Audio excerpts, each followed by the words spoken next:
Growing up as a low-income immigrant family in America, politics always seemed so far away, so distant, inaccessible, especially for people like us. The lack of seeing someone like me in these sorts of positions certainly fueled the doubt that something like this was even possible. Before I was elected, there was only one other Asian American previously elected in our state's 250-year history. I'm certainly very proud of my Korean heritage. I feel blessed that, I can call myself an American being born and raised in the state of Georgia. I'm blessed to be the first openly gay man ever elected to the Georgia State Legislature. First and foremost, I think I was motivated by the desire to try and make progress on the healthcare issues, the public policy in particular, which I felt so deeply and passionately about. Especially being a minority within a minority, I have an opportunity in America to be an elected official. I don't know if that's something possible in any other country in which you can come from nothing but then become a leader of a state.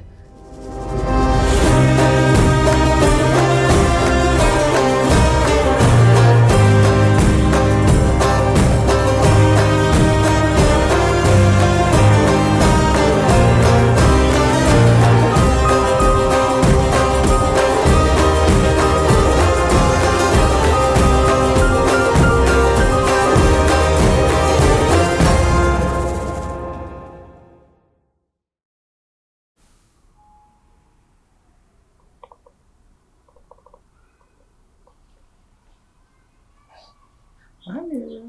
Say hi.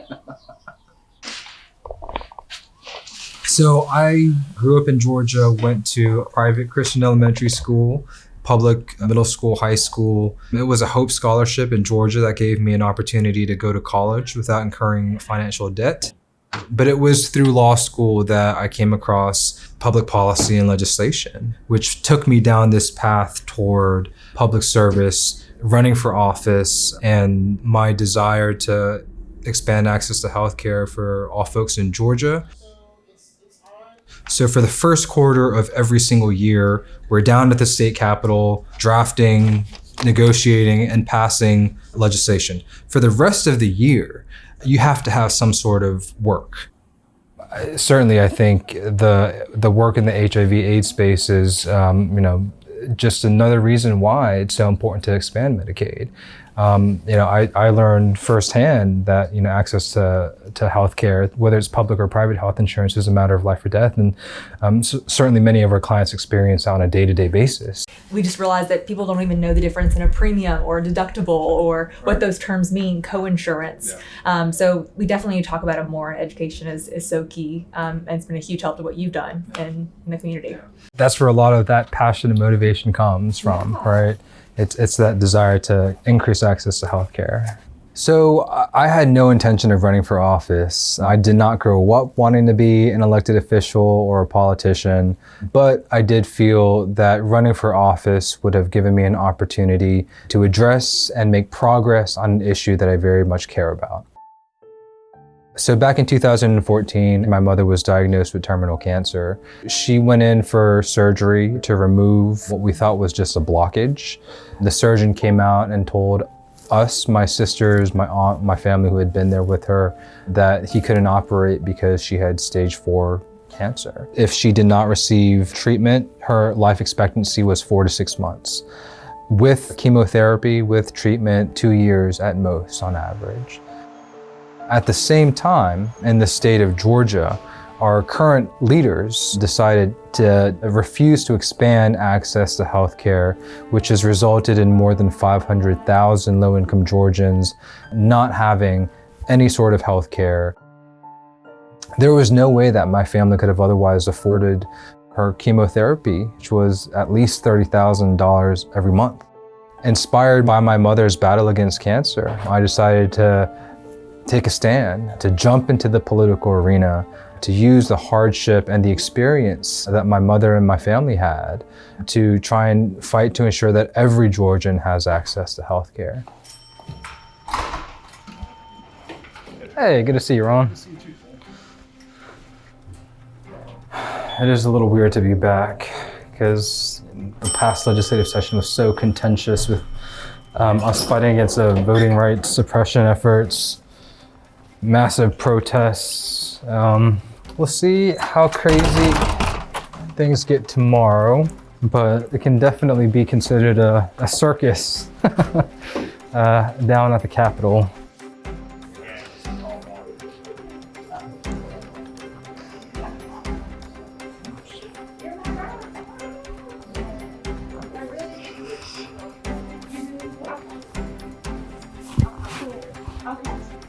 Hey, Mr. Chairman. Hey, appreciate you including me. No, thank you. Thank you for offering. Good to see you, Bobby.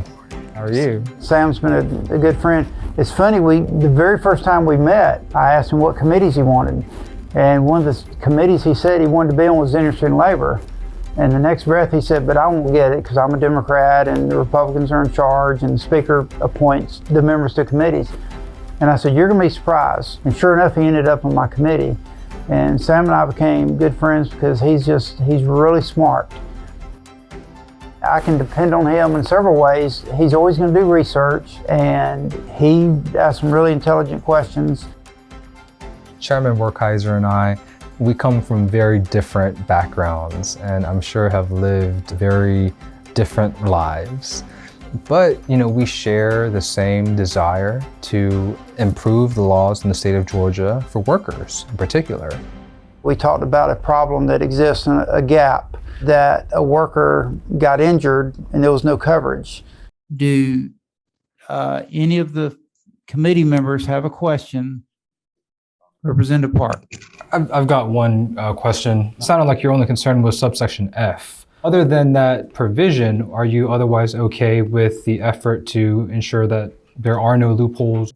Well, I'm a little concerned with the definition of a PEO where it says reserves the right direction and control over the employees. So in reading the language, it does seem fair. And Sam is the kind of guy, he's not yelling and screaming. He is a sit down, let's see how we can figure that out. And so I guess we both have that kind of bent, so that's why Sam and I have become good friends. With that, let's stand adjourned. Stay tuned. We will be here again. Bill, I had two thoughts real quick. This language is essentially what they're doing, right? What PEOs are doing. Not the red, but the new language in black, right? If they're covering one employee, they're covering everyone in terms of workers' comp. I think this seems to be what they're concerned about. And so it's reasonable what their concern is. They're going to say, what if you don't make it known to me? Why should I be? Then it's still the employer's responsibility. From a political perspective, Gwinnett is the epicenter in the state of Georgia. And for decades, Gwinnett County, like many of the northern suburbs, were conservative strongholds, conservative bastions. And I think a lot of that in part was driven by the homogeneous nature of the population. But over the next decade, Gwinnett will continue to diversify in terms of its population and continue to grow in size. Gwinnett will ultimately be the largest county in the state of Georgia.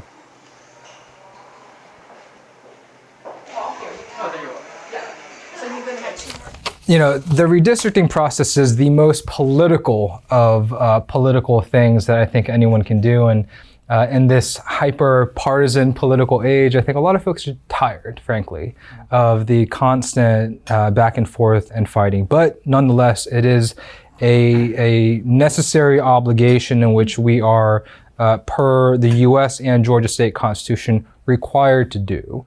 The ideal ought to be to give voters, to give Georgians, Americans, an opportunity to choose their elected official, not having politicians choose their voters. Redistricting is a fundamental part of American democracy going back to the very beginning of this country.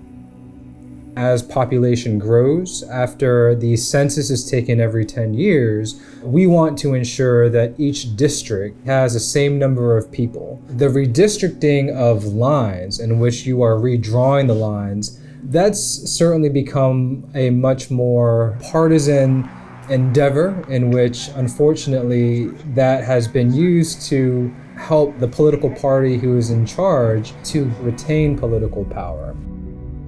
So all members of the Georgia House of Representatives will report to the chamber and take their seats, the clerk will ring the bell.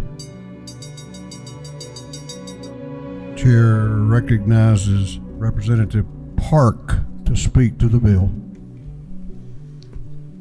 Thank you, Mr. Speaker.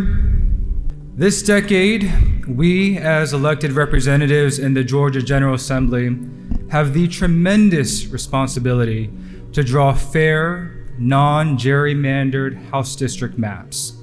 As the Republican map fails to reflect the growing diversity of Georgia and draws one less opportunity district than the proposed Georgia House Democratic Caucus map.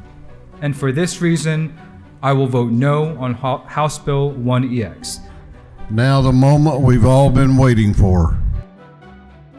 The legislative process, as challenging and as difficult as it is, was ultimately designed to force people to compromise. And as messy as democracy can be, I think time and again it demonstrates that it can be effective. Despite Democratic opposition, the Republican-controlled House passed its legislative maps by a vote of 99 to 79.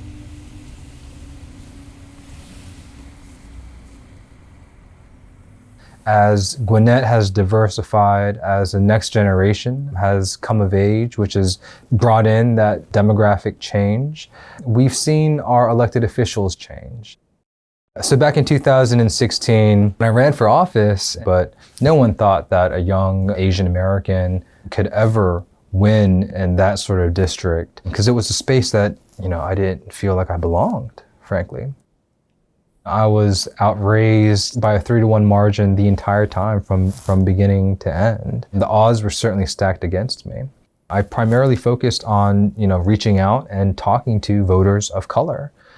The immediate response that I received is, I've lived here for 10 years, for 15, 20 years, and no one has ever come and knocked on my door asking for my vote.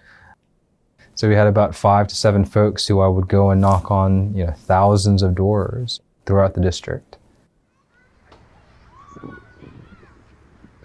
So do you remember the first time I ran for office? And I absolutely do. I was so thrilled that you were running for office, and the fact that you came to our door over and over. I mean, you were there a lot. And I said, here's a person who really is connecting with his constituency. Mm-hmm. As the election results started to trickle in, it became clear that we had a shot, that we could actually win. And once the announcement came out, it was just, it was ecstatic. I started out knocking on doors by myself, and one at a time, people started joining, and look what happened. Like, look what we have now, and I'm so excited because this is just the beginning of it. We've sent an awesome message to the Georgia GOP and to the rest of the state and to the rest of the country. So let's keep it going, and thank you everybody so much. After I was elected, I had an opportunity to bring my mother down to the House floor and to really give her a sense of how far together as a family we were able to come in this country. It highlights, at least in my mind, but I think certainly in hers as well, that the American dream is alive and well. For a low-income single mom from an immigrant background, raising a son who becomes a state legislator in a state that they've settled down in, their new home in a foreign country, for her as well as for me, demonstrated the possibilities that continue to exist in this country. Because she had access to exceptional care, she lived about 3.5 years without pain. And it was really an opportunity to have a long goodbye with her, understanding that she had a limited amount of time. In March of 2018, after about 3.5 years, my mother eventually passed away. It was definitely something expected, but just the challenge of actually, seeing that through to the end was incredibly difficult. I'm still adapting. I certainly still very much miss my mother, but the difficulties in which I faced at that moment certainly prepared me to fight on behalf of the Georgians who are seeking and who need that same fighting opportunity and that same fighting chance.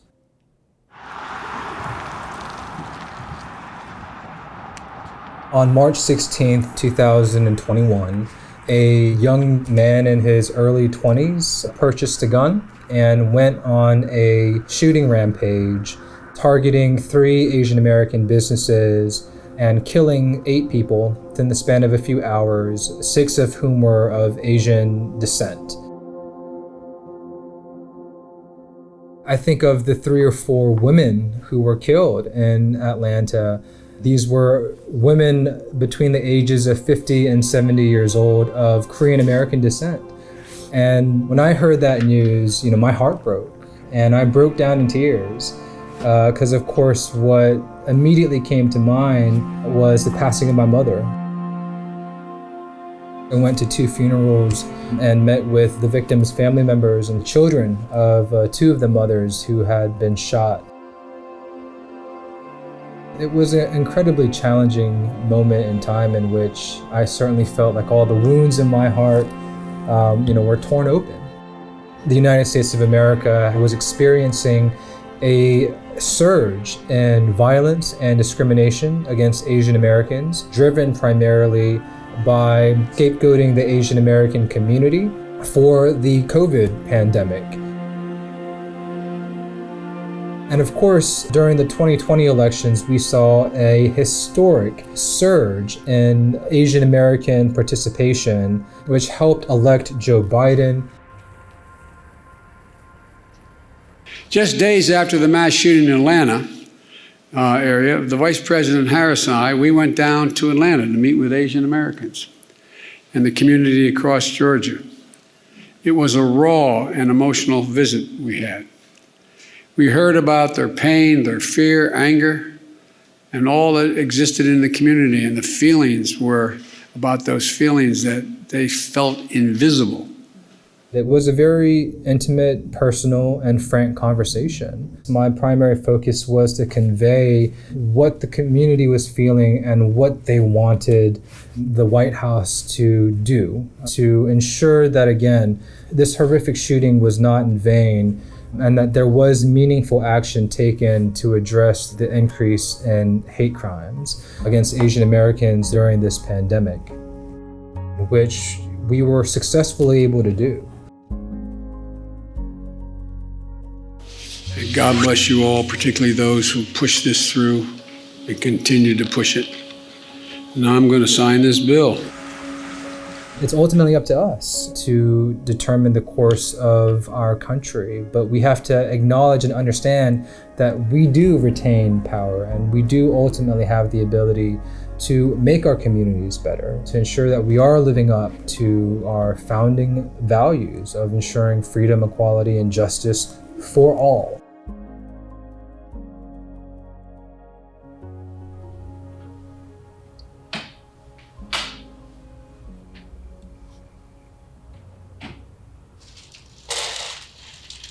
Everyone loves to beat up on a politician, so it's important to have thick skin. I'll get messages that are nasty, that are mean, that attack my personal character, but it's a reminder of why we have to be resilient and why we have to continue to do this work to ensure that, we are fighting for the truth and that we're trying to continue to find common ground to move us forward together. What is the best way in which I could honor my mother and her memory and her legacy? Well, certainly it's to use the hardship and the tragedy that she faced to do good on behalf of others, since that's something that she wanted to do more than anything in her life. So as a community, as a state, as a country, we're going through very difficult times. But as I was able to overcome the challenges I face, I believe that we can do so collectively as well.